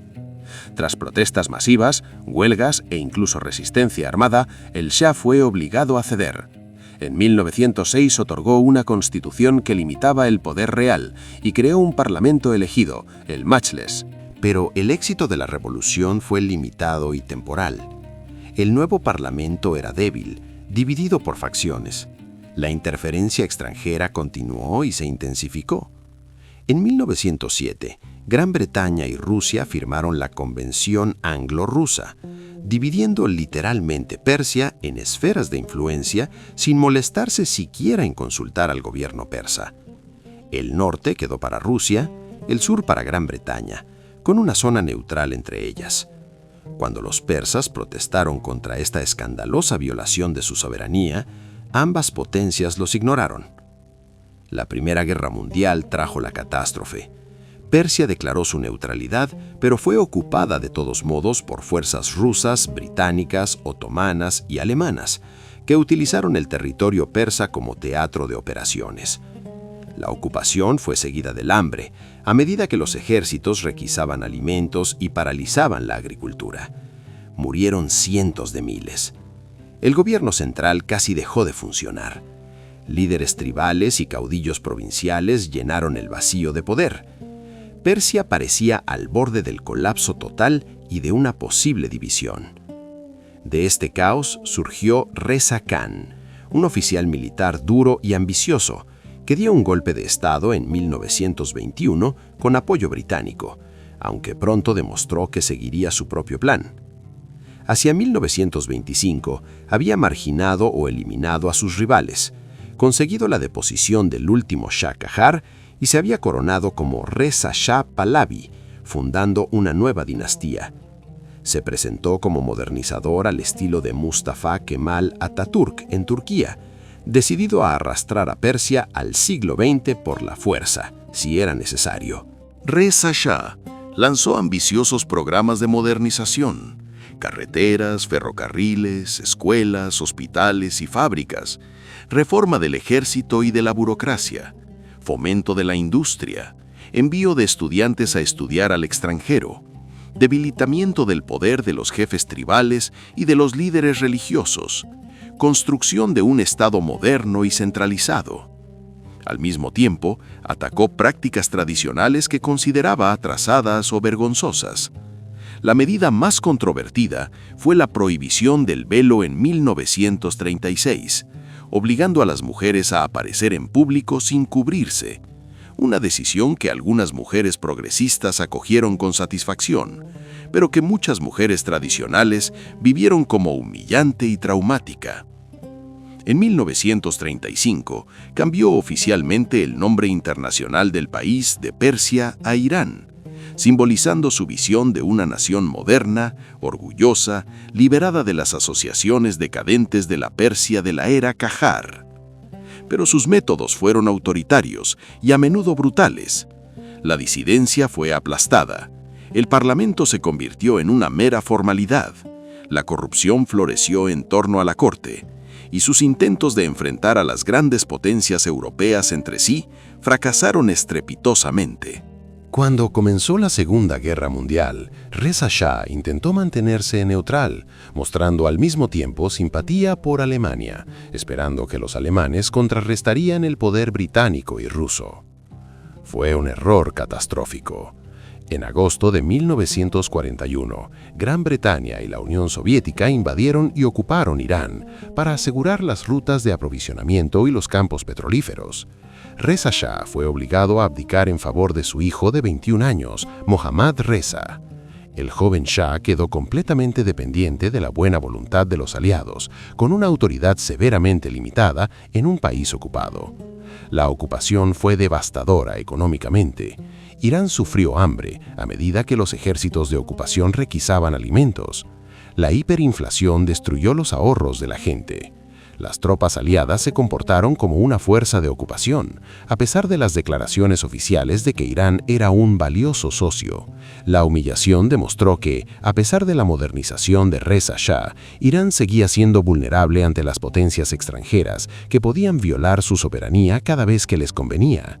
Esta amarga lección moldearía la política iraní durante décadas. Capítulo 7. Petróleo, democracia y golpe de Estado. Tras el fin de la Segunda Guerra Mundial y la retirada por fin de las tropas extranjeras, Irán intentó desesperadamente afirmar su independencia real y controlar su propio destino. El joven Shah, Mohammad Reza, era débil e impopular, lo que paradójicamente significó que el Parlamento y los partidos políticos ganaron una influencia inusual. Diversos grupos luchaban por el poder: nacionalistas, comunistas, líderes religiosos, liberales, monárquicos, cada uno con su propia visión del futuro de Irán. Pero más allá de las diferencias, casi todos estaban unidos por una exigencia: Irán debe controlar su propio petróleo. El petróleo había sido descubierto en el suroeste de Irán en 1908, convirtiendo a Persia en el primer país del Oriente Medio con reservas probadas de crudo. Los británicos fundaron la Anglo-Persian Oil Company para extraer y vender el petróleo, rebautizada más tarde como Anglo-Iranian Oil Company. Durante décadas, la compañía funcionó como un estado dentro del estado. Controlaba vastos territorios en la provincia de Juzestán. Pagaba a Irán regalías mínimas mientras producía enormes beneficios para los accionistas británicos. Los campos petrolíferos y la enorme refinería de Abadán se convirtieron en símbolos de la explotación extranjera, la prueba de que el recurso natural más importante de Irán enriquecía a Gran Bretaña, mientras los iraníes permanecían pobres. En 1951, el Parlamento iraní aprobó la Ley de Nacionalización de la Industria Petrolera. El primer ministro que llevó la medida hasta el final fue Mohammad Mossadegh, un nacionalista aristócrata con credenciales impecables, educación europea, décadas de experiencia política, compromiso real con el gobierno constitucional y la independencia de Irán. La nacionalización fue abrumadoramente popular. Conservadores, liberales, líderes religiosos, intelectuales laicos, gente corriente, todos apoyaron la recuperación del control sobre el petróleo. Las calles estallaron en celebraciones. Mossadegh se convirtió de la noche a la mañana en héroe nacional. Los británicos reaccionaron con furia. Organizaron un boicot internacional del petróleo iraní. Barcos de guerra bloquearon los puertos.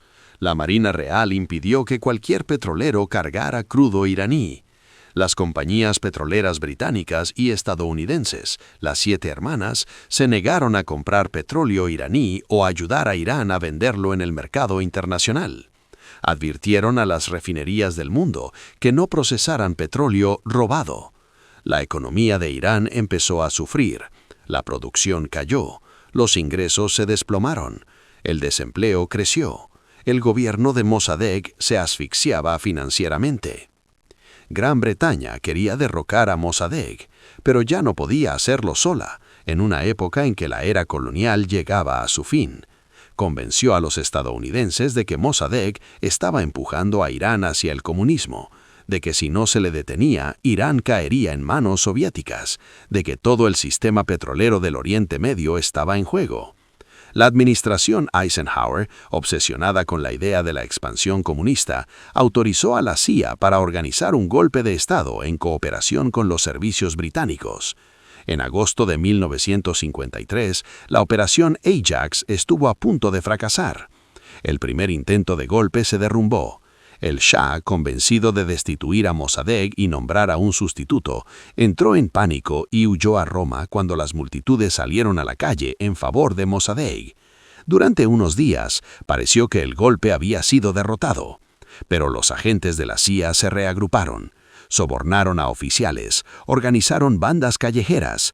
El 19 de agosto, unidades militares leales, apoyadas por manifestantes pagados, derrocaron al gobierno de Mossadegh. El Shah regresó del exilio.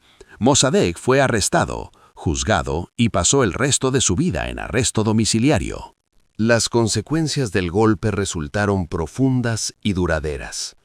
Demostró que la democracia iraní podía ser derrocada por potencias extranjeras cada vez que resultara incómoda a los intereses occidentales.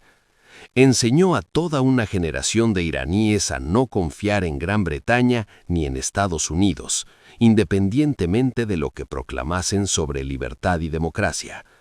Le dio al Shah un poder dictatorial, respaldado por América, en lugar de restricciones constitucionales o legitimidad popular. Convirtió la política del petróleo en algo central en la conciencia nacional iraní. y creó un depósito de resentimiento que finalmente estallaría en revolución.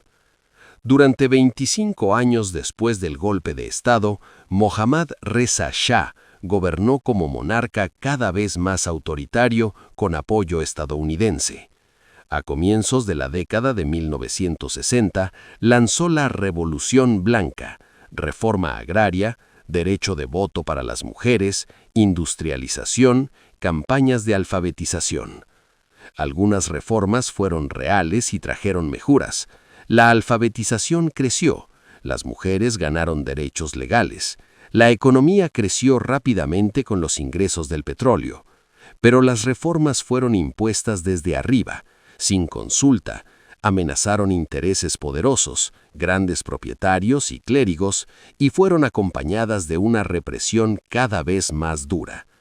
El Shah creó la Sabak, una policía secreta instruida por la CIA y el Mossad israelí.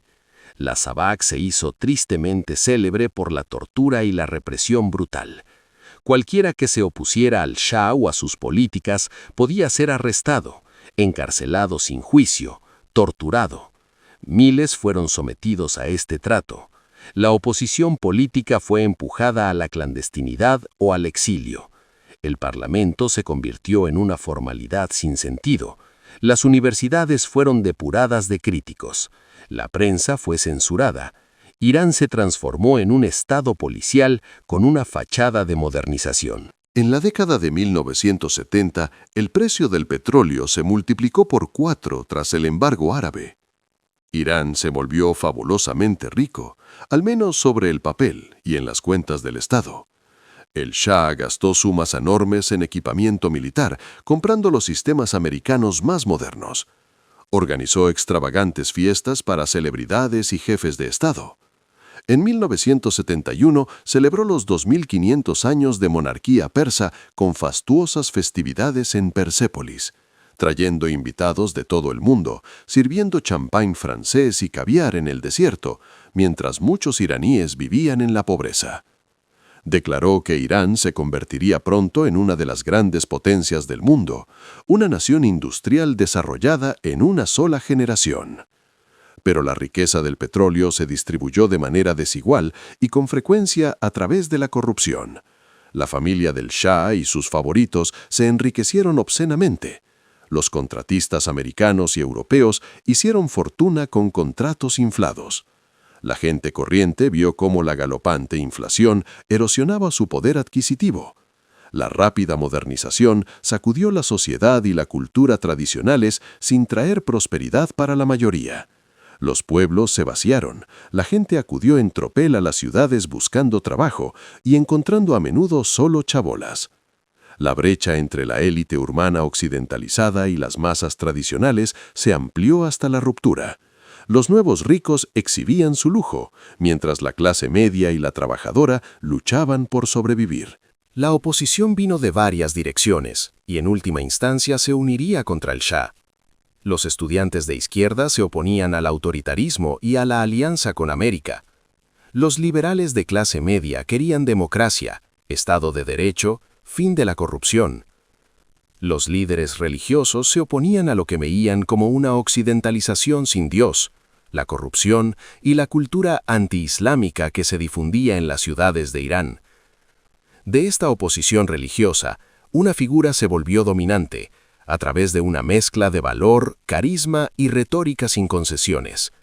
El ayatolá Ruhollah Jomeini era un clérigo chií de alto rango que había denunciado las reformas del Shah en la década de 1960, especialmente el derecho de voto de las mujeres y la reforma agraria que afectaba a las fundaciones religiosas. Fue arrestado en 1963, desencadenando protestas que el ejército reprimió brutalmente, matando a centenares. En 1964 fue exiliado, primero a Turquía, luego a Irak y finalmente a Francia. Desde el exilio siguió atacando el régimen y sus mensajes eran introducidos clandestinamente en Irán en cintas de audio, copiadas y distribuidas a través de las mezquitas. Jomeini sostenía que Irán necesitaba un gobierno islámico, no la dictadura laica del Shah que imitaba a Occidente. Se convirtió en la voz de la oposición intransigente. Hacia finales de la década de 1970, la oposición al Shah había unido grupos que normalmente no habrían tenido nada que ver entre sí: conservadores religiosos, estudiantes de izquierda, clases medias liberales, comerciantes del bazar irritados por las regulaciones del Estado, emigrantes urbanos pobres. Todos encontraron un terreno común en la exigencia de apartar al Shah. En 1978, las protestas comenzaron y se amplificaron. Las fuerzas del Shah respondieron con violencia, matando a manifestantes en lo que quedó conocido como el Viernes Negro en septiembre de 1978. El resultado fue el contrario: protestas aún mayores. El ciclo protesta, represión, protesta más amplia se aceleró más allá del control de nadie. El Shah, enfermo de cáncer que había mantenido en secreto, osciló desastrosamente entre concesiones y represión, incapaz de elegir decisivamente un camino. Ninguno funcionó. A comienzos de 1979, millones llenaban las calles de Teherán exigiendo su marcha. El ejército, pilar de su poder, comenzó a vacilar. El 16 de enero de 1979, Mohammad Reza Shah huyó de Irán. 2 semanas después, el ayatolá Jomeini regresó del exilio, acogido por multitudinarias celebraciones. Millones lo saludaban como el líder espiritual de la revolución. La monarquía que había gobernado Irán durante más de 2000 años, bajo distintas formas, había caído.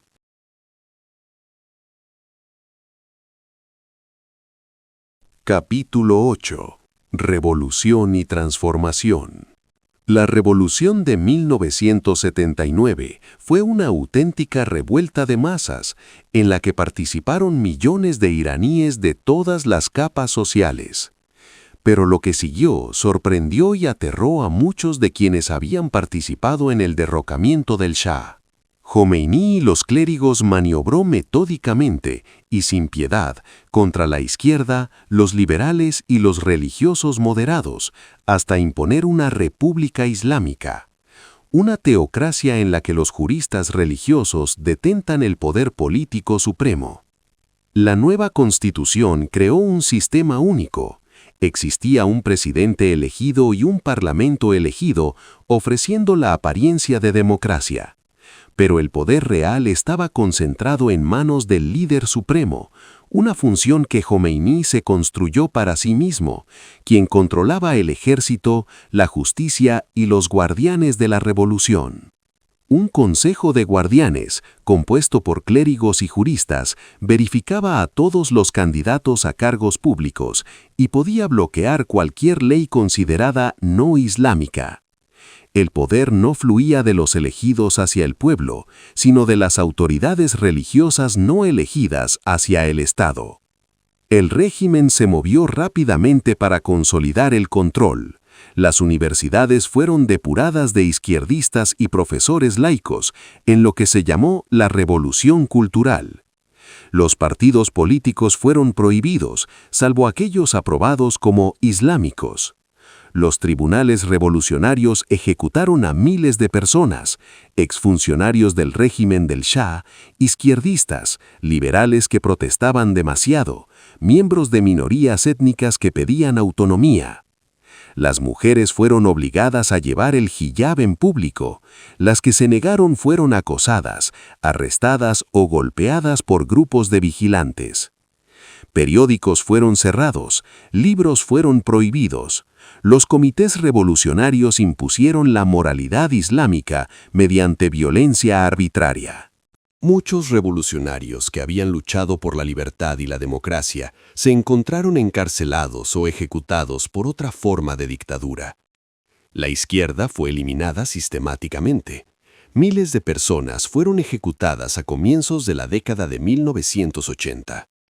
Los políticos liberales fueron marginados, sus periódicos cerrados, sus partidos prohibidos. El clero apretó el control total. Luego llegó la crisis de los rehenes. En noviembre de 1979, estudiantes iraníes, con al menos la aprobación tácita de Jomeini, ocuparon la embajada estadounidense en Teherán y tomaron como rehenes a 52 americanos. Exigieron que el Shah, que había entrado a Estados Unidos para recibir tratamiento de cáncer, fuera enviado de vuelta a Irán para ser juzgado. Los rehenes fueron retenidos durante 444 días y liberados solo cuando Ronald Reagan fue investido presidente en enero de 1981. Las fotografías de diplomáticos americanos con los ojos vendados, multitudes gritando y quemando banderas americanas, Jomeini denunciando a América como el Gran Satán, definieron a Irán en la mente de los americanos durante una generación. La crisis envenenó las relaciones entre Estados Unidos e Irán casi definitivamente. Los americanos vieron a los iraníes como fanáticos que habían violado la inmunidad diplomática. Los iraníes vieron a los americanos como hipócritas opresores que habían apoyado la brutal dictadura del Shah y luego se negaron a entregarlo para hacer justicia. Pero lo peor estaba por venir. En septiembre de 1980, el dictador iraquí Saddam Hussein, percibiendo la debilidad de Irán en el caos revolucionario y alentado por estados árabes y potencias occidentales preocupados por la difusión de la ideología revolucionaria iraní, invadió Irán. Saddam esperaba una victoria rápida. El ejército iraní estaba desorganizado tras las purgas, carecía de equipamiento y estaba paralizado por el conflicto político. En cambio, recibió 8 años de guerra infernal. La guerra Irán-Irak se convirtió en un brutal punto muerto, semejante al frente occidental de la Primera Guerra Mundial. Ambas partes emplearon trincheras, gases tóxicos, ataques en oleadas humanas. Irak utilizó armas químicas a gran escala, gas mostaza, agentes nerviosos, violando el derecho internacional. Y los componentes o el apoyo procedían también de estados occidentales. Irán, desesperado por equipamiento, pero alimentado por el fervor revolucionario y con una población más numerosa, envió oleadas de voluntarios, incluidos adolescentes, a correr por campos minados y fuego de ametralladora. Los voluntarios de los Basij llevaban pañuelos rojos y llaves del paraíso de plástico al cuello, convencidos de que el martirio les garantizaba la entrada inmediata al cielo. Cientos de miles murieron de ambos lados, quizá 1 millón en total. Ciudades fueron bombardeadas por ambas partes. En la guerra de las ciudades, misiles y bombas apuntaron a poblaciones civiles. Los petroleros iraníes en el Golfo Pérsico fueron atacados por aviones y misiles iraquíes. La comunidad internacional, especialmente las potencias occidentales y los estados árabes conservadores, apoyó a Irak para impedir una victoria iraní, ofreciendo armas, información y ayuda financiera. La guerra terminó en 1988, mediante un armisticio, prácticamente sin cambios de frontera, tras 8 años de matanza. Jomeini, al aceptar el cese al fuego, lo comparó con beber veneno, un reconocimiento de que la guerra no había alcanzado sus objetivos. Cientos de miles habían muerto en vano. La economía de Irán estaba destruida. Toda una generación quedó con cicatrices físicas y psicológicas. Pero, paradójicamente, la guerra reforzó al régimen. Creó una mentalidad de asedio en la que cualquier oposición podía ser tachada de traición. Dio a los guardianes de la revolución un poder inmenso y enormes fortunas, porque llegaron a controlar la economía de guerra y las redes de contrabando. Legitimó las medidas de emergencia y el autoritarismo. El régimen, que en tiempo de paz podría haberse derrumbado bajo la presión interna, fue sostenido por la amenaza externa. Jomeini murió en junio de 1989, y sus funerales sacaron a millones a la calle. La multitud desbordó a la seguridad, casi arrancando el cuerpo del ataúd en su desesperación. Fue sucedido como líder supremo por Ali Jamenei, una figura más prudente, pero igualmente comprometida con el gobierno clerical y con el principio de que los juristas religiosos deben controlar la política. Los años 90 trajeron cierta liberalización. El presidente Khatami, elegido en 1997 con apoyo masivo, especialmente de los jóvenes y las mujeres, prometió reforma y apertura. Habló de diálogo entre civilizaciones, de sociedad civil, de mayor libertad. Pero el poder real permaneció en manos de Jamenei y de los guardianes de la revolución. Cada vez que las reformas amenazaban sus intereses, respondieron. Las protestas estudiantiles de 1999 fueron reprimidas violentamente. Los periódicos reformistas fueron cerrados sistemáticamente. Intelectuales y periodistas fueron arrestados.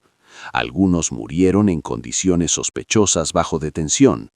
El movimiento reformista fue estrangulado. El patrón continuó durante décadas. Erupciones periódicas de protesta, en 2009 tras unas elecciones presidenciales impugnadas, en 2017-2018 por las condiciones económicas, en 2019 tras el aumento del precio del combustible, en 2022 tras la muerte de Mahsa Amini bajo custodia de la Policía de la Moral, sacaron a millones a la calle exigiendo cambio. Cada vez, el régimen respondió con violencia. Cientos murieron, miles fueron arrestados. Los líderes de las protestas fueron encarcelados, torturados, a veces ejecutados. Después de que pasó la crisis inmediata, las cosas volvieron a una normalidad tensa hasta la siguiente explosión. El programa nuclear intensificó la presión internacional. Irán había comenzado investigaciones nucleares ya en tiempos del Shah, con apoyo estadounidense, pero tras la revolución se convirtió en un tema explosivo. Irán insiste en que tiene derecho a la tecnología nuclear para fines pacíficos, producción de energía, isótopos médicos, investigación. Las potencias occidentales, especialmente Estados Unidos e Israel, sospechan que Irán persigue la capacidad de producir armas nucleares. Las sanciones golpearon de lleno la economía de Irán. Las negociaciones produjeron acuerdos temporales, el Plan de Acción Integral Conjunto de 2015, pero sin una resolución estable, especialmente después de que la administración Trump se retiró del acuerdo en 2018. Capítulo 9. Crisis nuclear, sangre en las calles y el comienzo de la guerra. La retirada de Estados Unidos del acuerdo nuclear marcó el fin de un breve experimento diplomático y el comienzo de un nuevo ciclo de presión y aislamiento. La administración Trump reimplementó sanciones masivas a través de su política de presión máxima, buscando obligar a Teherán a renegociar en términos americanos. Irán comenzó a abandonar gradualmente los compromisos asumidos en el acuerdo a partir de 2019, retomando progresivamente el enriquecimiento de uranio, desafiando las advertencias europeas y esperando que la resistencia económica erosionara la coalición occidental. La presión se transformó en crisis aguda en el otoño de 2019, cuando el gobierno elevó bruscamente el precio del combustible. Las protestas estallaron casi al instante en decenas de ciudades. El régimen respondió con una violencia feroz y con el apagón de Internet más completo de la historia iraní moderna. Una cortina digital destinada a impedir que el mundo viera lo que estaba ocurriendo adentro. Varios centenares de personas murieron, miles fueron arrestadas. En enero de 2020, Estados Unidos asesinó en Bagdad al general Qasem Soleimani, comandante de la fuerza Quds y arquitecto principal de la influencia militar iraní en Irak, Siria, Líbano y Yemen. Para el régimen, Soleimani era un símbolo casi mítico, el héroe de la guerra contra Irak, el orquestador de la red que había convertido a Irán en una potencia regional indirecta. Su muerte provocó un duelo nacional, seguido de un ataque con misiles iraníes contra bases americanas en Irak, el primer ataque directo de Irán contra fuerzas americanas. Pocos días después, por error o pánico, las fuerzas iraníes derribaron un avión civil ucraniano con 176 personas a bordo, matando a todos los pasajeros. Las mentiras iniciales de las autoridades y la revelación posterior de la verdad desencadenaron una ola de rabia popular completamente inesperada. Los manifestantes se negaron a pisar las banderas americanas e israelíes pintadas en las aceras, gritando en cambio contra sus propios gobernantes. La pandemia de COVID-19 golpeó a Irán pronto y con dureza, entre los primeros países del mundo con un brote significativo, agravado por las sanciones que complicaban la adquisición de medicamentos y equipos. Pero el terremoto más profundo llegó en septiembre de 2022. Una joven kurda de 22 años, Mahsa Amini, murió bajo custodia policial después de haber sido arrestada por llevar el hijab de manera incorrecta. Las protestas que siguieron causaron la muerte de 551 personas y se extendieron por todo el país bajo el lema Mujer, Vida, Libertad. Era la primera vez que el movimiento de protesta ponía en cuestión de manera explícita no una política del régimen, sino la legitimidad fundamental de la teocracia. Mujeres jóvenes quemaron hijabs y se cortaron el cabello en público. El régimen respondió con violencia. Cientos de manifestantes murieron. Miles fueron arrestados. Jamenei atribuyó las protestas a enemigos externos. La revolución no llegó, pero algo se rompió de manera irreparable en el contrato social entre el régimen y toda una generación. En el plano exterior, Irán e Israel intercambiaron golpes directos en abril y octubre de 2024, un umbral nuevo y peligroso en su confrontación. Irán lanzó cientos de drones y misiles contra Israel en la primera operación directa de este tipo en su historia. E Israel respondió apuntando a sistemas de defensa antiaérea e instalaciones relacionadas con el programa de misiles de Irán. Pero por el momento, ambas partes eligieron no escalar hasta una guerra total. Hacia 2025, Irán se encontraba en una encrucijada más turbulenta que en ningún otro momento de las últimas décadas. La economía destrozada por las sanciones y la corrupción, una población joven que ya no creía en las promesas de la revolución, un programa nuclear avanzado que suscitaba preocupación global y un régimen que no sabía responder de otra manera que con violencia. Los patrones profundos de la historia persa, la resiliencia, la absorción de los golpes, la supervivencia bajo presión extrema, iban a ser puestos a prueba de nuevo a una intensidad que nadie podía anticipar del todo.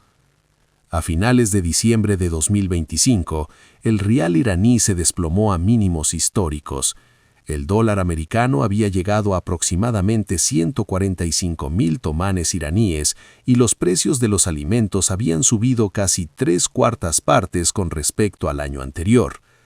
A finales de diciembre de 2025, estallaron protestas masivas a nivel nacional, alimentadas principalmente por la crisis económica, el colapso del rial y el aumento de los precios, extendiéndose a más de 100 ciudades. Eran las mayores protestas desde la Revolución de 1979.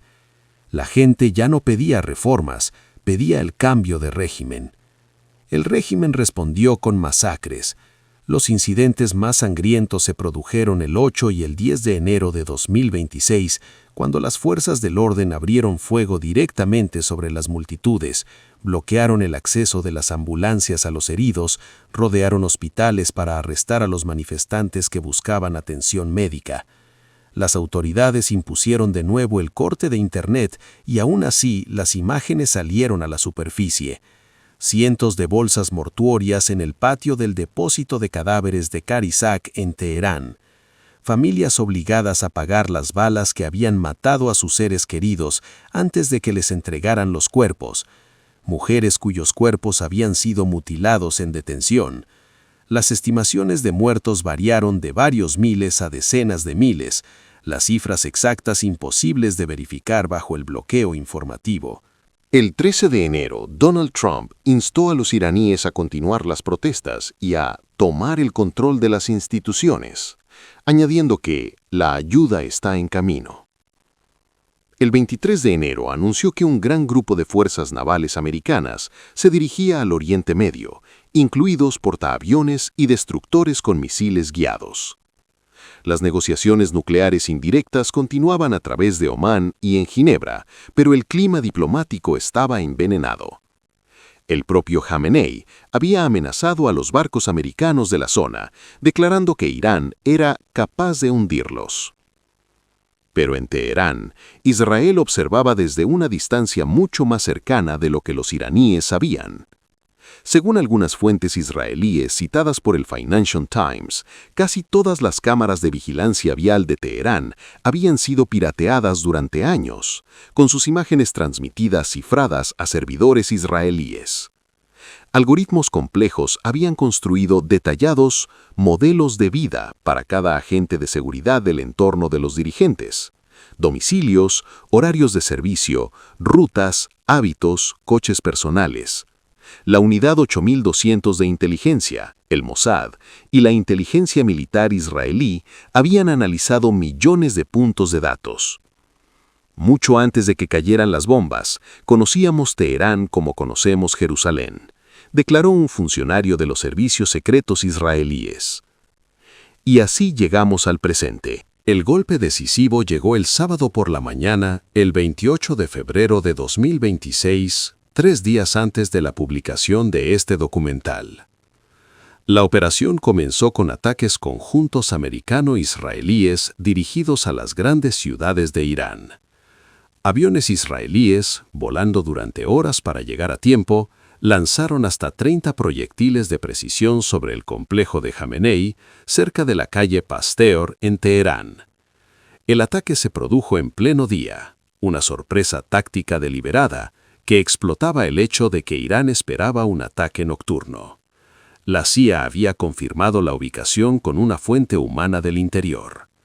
Las comunicaciones de emergencia de los equipos defensivos iraníes habían sido previamente cortadas mediante la interrupción de las torres de telefonía móvil de la zona. El ayatolá Ali Jamenei, de 86 años, murió en el ataque sobre su complejo. Su hija, su yerno, su nieto y su nuera también murieron. Su esposa falleció a causa de las heridas 2 días después. Irán anunció 40 días de luto nacional. Las reacciones desde el interior dividieron a Irán en 2 mundos paralelos. En algunos barrios de Teherán y de otras ciudades estallaron espontáneamente celebraciones, gente en la calle, bocinas, gritos de alegría. En otros, las multitudes se reunieron en duelo sincero o en miedo ante lo que iba a seguir. Reza Pahlavi, el hijo del último Shah, declaró unilateralmente el fin de la República Islámica y llamó a los iraníes a salir a la calle para tomar el control de las instituciones. Irán respondió de inmediato, lanzando misiles balísticos y drones contra bases americanas e israelíes en Irak, Qatar, Emiratos, Kuwait, Bahrein, Jordania, Arabia Saudí y Omán. Las CGRI anunciaron ataques contra 27 bases de Oriente Medio donde están estacionados soldados americanos. Hezbolá rompió el armisticio de 2024 y disparó cohetes hacia el norte de Israel. El estrecho de Hormuz, que controla 1/5 parte del suministro mundial de petróleo, quedó parcialmente bloqueado. Trump declaró en su videoclip de la noche del 28 de febrero que el objetivo explícito de la operación era el cambio de régimen en Irán. Nunca en la historia de las relaciones americano-iraníes, desde el golpe de Estado de 1953, un presidente americano había declarado tan explícitamente que quería derribar el gobierno de Irán. Ahora, en estos comienzos de marzo de 2026, el mundo mira hacia Irán con la misma sensación que trae cualquier guerra: la niebla informativa, los cálculos erróneos, la escalada que se escapa de control. Más allá de las declaraciones y los misiles, la realidad sigue siendo siempre la misma. Los ciudadanos de a pie pagan los primeros. En las ciudades, las familias buscan a sus muertos. En las carreteras, improvisados convoyes huyen de los bombardeos. En los aeropuertos de Oriente, personas atrapadas entre cancelaciones y alertas de seguridad esperan horas o días sin saber cuándo conseguirán un vuelo. Irán, este inmenso espacio de memoria y orgullo, se halla de nuevo ante una prueba histórica.